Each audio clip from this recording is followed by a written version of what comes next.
Bom, acho que a gente tem que contar a história inteira, porque as pessoas não sabem que não foi assim, resolvemos invadir porque não temos nada para fazer, né? Seguinte, faz mais de 1 ano e meio que a gente tem denúncias de que lá acontecem maus tratos. Isso tem vindo de um funcionário de dentro do Instituto, horrorizado com as coisas que ele via, que ele passava, ele quis denunciar isso. Denunciou isso para algumas ONGs de proteção animal que entraram com um processo contra o Instituto Royal. Há 1 ano e meio o Ministério Público vem fazendo corpo mole e não investigou coisa nenhuma. Ele fala que estava investigando, que agora que tiraram as provas está 1 ano e meio lá e ele não investigou nada. No final de semana passado, alguns ativistas se acorrentaram em frente ao Instituto. Eu não estava nessa história, essa não era uma briga minha, assim, eu acompanho, eu dou apoio para muitas ONGs, para o trabalho de muita gente, mas eu não estava por dentro desse assunto. Quando foi no domingo, começaram a pedir muito a minha ajuda para que isso tivesse uma repercussão, que elas estavam lá acorrentadas, iam começar uma greve de fome. Aí eu comecei a divulgar, estava numa rádio ao vivo, divulguei, coloquei no meu Facebook, que é um Facebook que atinge milhares de pessoas. Ok, na terça-feira fomos para lá, eu e minha equipe. Eu tenho um grupo chamado Emergência Animal, e nós fazemos resgates e denúncias toda semana por toda a Grande São Paulo. Falei com a equipe, vamos dar o apoio para eles, ver exatamente o que está acontecendo, acho importante, acho que é uma causa muito, muito importante que nunca foi discutida no país. Pegamos a estrada e fomos para São Roque. Cheguei lá, escutei as ativistas, o prefeito mandou nos chamar na prefeitura para uma reunião. Eu nem fui para isso, mas ok, vamos fazer uma reunião, vamos tentar arrumar as coisas. A reunião já foi muito estranha. O prefeito me falou que realmente a vigilância sanitária tinha ido a primeira vez, não entrou, e que a segunda vez a vigilância só olhou uma parte, não olhou tudo, porque a vigilância da cidade não tinha capacidade de avaliar tudo aquilo. Aí eu falei, bom, então tá tudo errado, né? Então como assim? Então a vigilância da cidade não tem, então uma empresa desse porte não pode estar nessa cidade. Começamos uma discussão, conversamos bastante e ele ficou...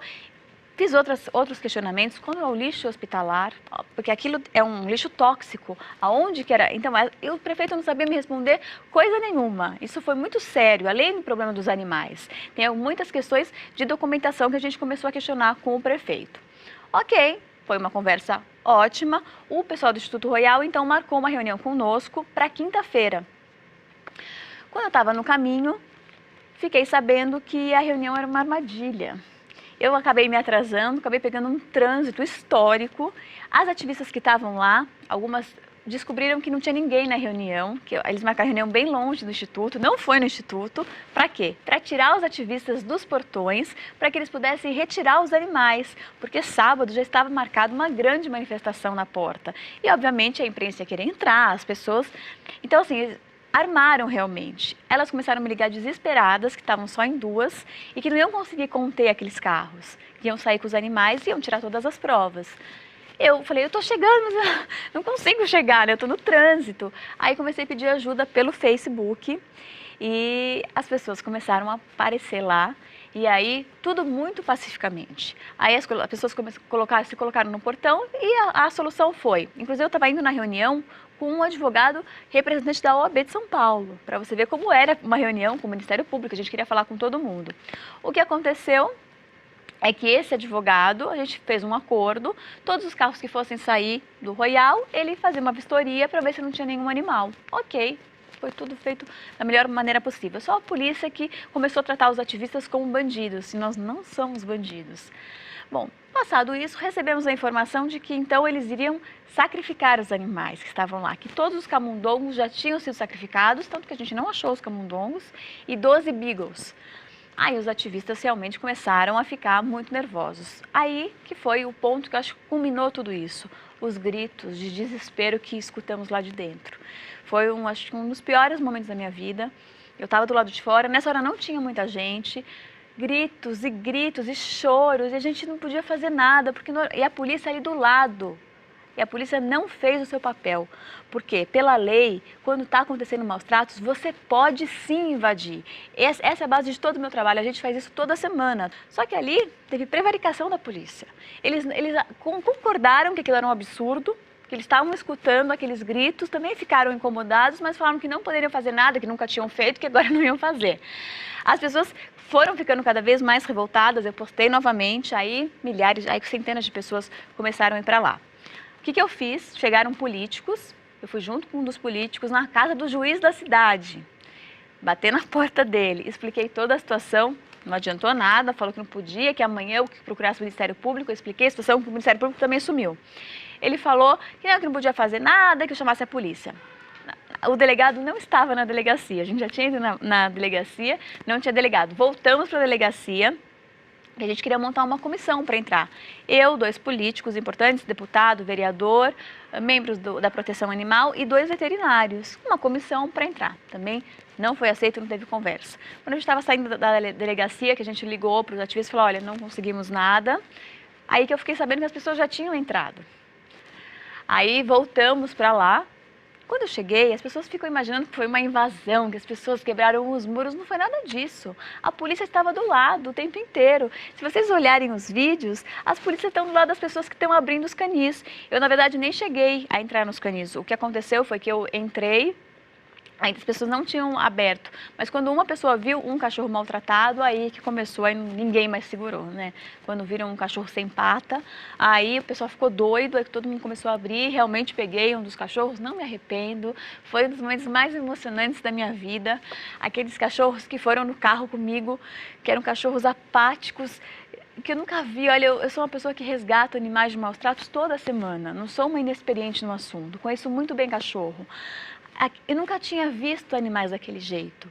Fora as lágrimas amarelas que saíam dos olhos deles, que também é uma outra comprovação de maus tratos, a luz forte que estava no local à noite também já é outro indício de maus tratos. Então, assim, toda vez que a gente acende uma luz forte, esses animais entram em pânico. Tem várias coisas que acontecem que a gente não sabe tudo o que acontece lá no Royal. Uma coisa muito importante, porque as pessoas precisam saber, é que o Instituto Royal é uma UCIP. Ou seja, é feito com dinheiro público. Só esse ano receberam 5.250.000 do governo federal.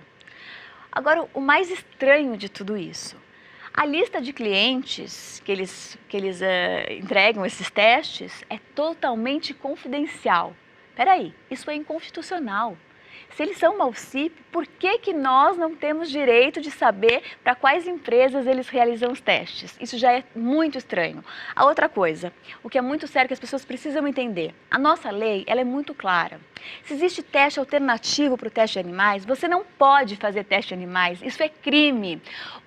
Ontem, o Marcelo do Conceia, que é o órgão que organiza isso do governo, deu uma entrevista onde ele assume que está acontecendo crime no nosso país. Ele diz o quê para o portal G1?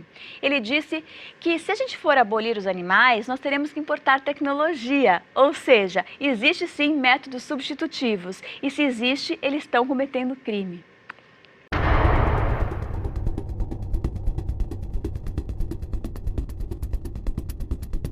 Muitas fotos circularam pela internet de cachorros com o olho costurado.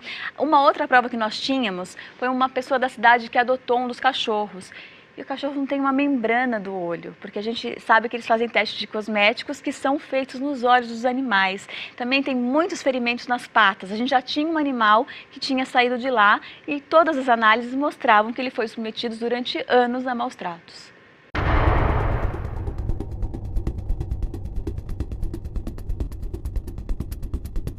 Acho muito importante a gente separar as coisas para que isso não vire uma confusão na cabeça das pessoas.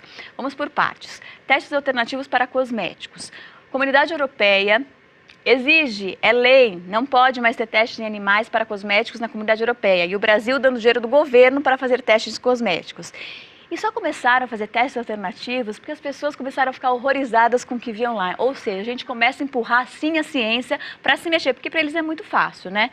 Então, assim, teste de cosméticos a gente quer que seja proibido no país. E para começar, a gente quer que as empresas coloquem nos seus rótulos se aquele produto foi ou não testado em animais, tanto medicamentos quanto cosméticos. Acho que é um direito do consumidor.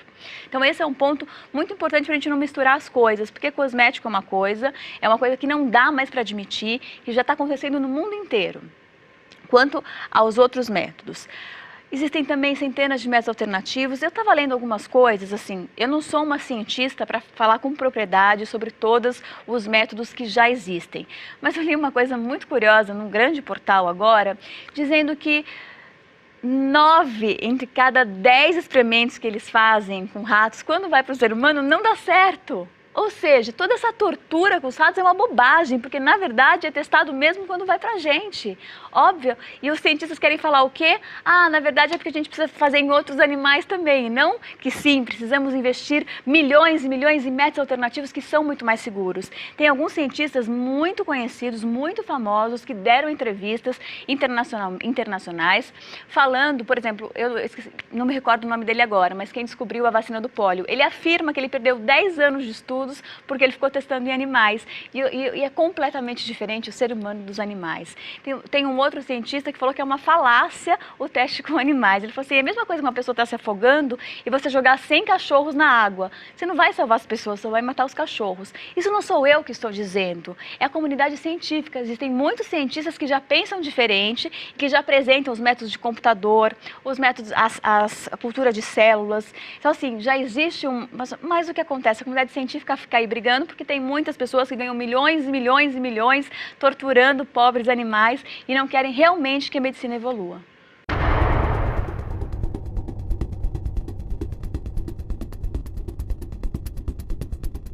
Olha, para mim não. Eu sou vegana, eu tenho respeito por todos os animais, um camundongo sente tanto quanto um cachorro, mas é evidente que o cachorro, quase todo mundo tem um cachorro, e quem tem um cachorro começa a perceber o que é aquele ser. Ele não fala? Fala, daquele jeito, com o olhar, né?